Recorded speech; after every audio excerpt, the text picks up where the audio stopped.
An interesting thing about the Godzilla 2014 Legendary film is how damn friendly Godzilla was throughout the damn film. At the end of it, he walked away victoriously with people cheering him on. It was even broadcast on the news channels that Godzilla was their savior. Although many critics probably found this to their liking, there is also a great multitude of folks who find it distasteful. In my humble opinion, Godzilla should be more of an asshole in the upcoming Godzilla 2 King of the Monsters film. It wasn't too long back where I first saw the GMK Godzilla film from 2001 or something, and what was really interesting about that film is that Godzilla was a nemesis to humanity. He walked around wreaking havoc on the cities and people were terrified of him. This is also how it was for the original 1954 Godzilla film. He was a complete asshole there as well, to where he wreaked havoc on most of Tokyo, and the governmental forces did whatever they could to neutralize him because he was a massive threat. There was the fear factor about him that was an original thing when it came to Godzilla, and that's kind of how he was meant to be apparently since the beginning. But as time progressed and they made a hell load of Godzilla films, he just started to become this big Barney nice guy. I'm not saying I'm completely against him doing decent things or being a neutral force. I'm just saying perhaps it's time we get a better class of criminal, and to respawn the fear factor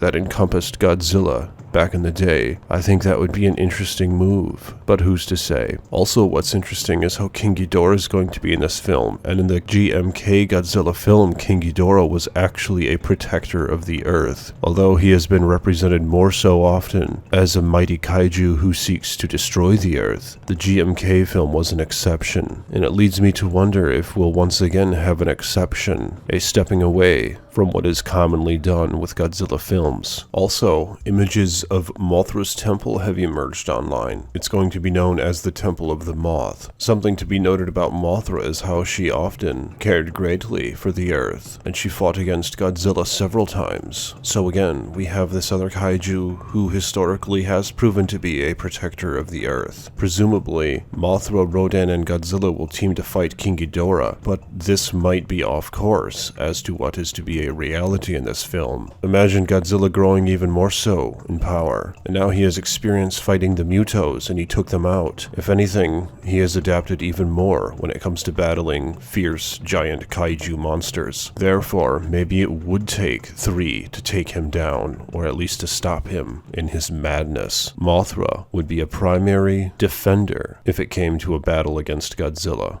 A defender of the Earth itself. But I don't know, there are a lot of variables at play here, but what do you guys think? What if Godzilla were to be evil in this upcoming film? Would you find that to your liking? Would you be surprised? You probably would. I know that I would be. But which would you prefer? A neutral Godzilla? An evil Godzilla? Or a good, heroic Godzilla? Let me know in the comments section below, and like this damn video if you haven't yet. I am the Iceman. More videos to come.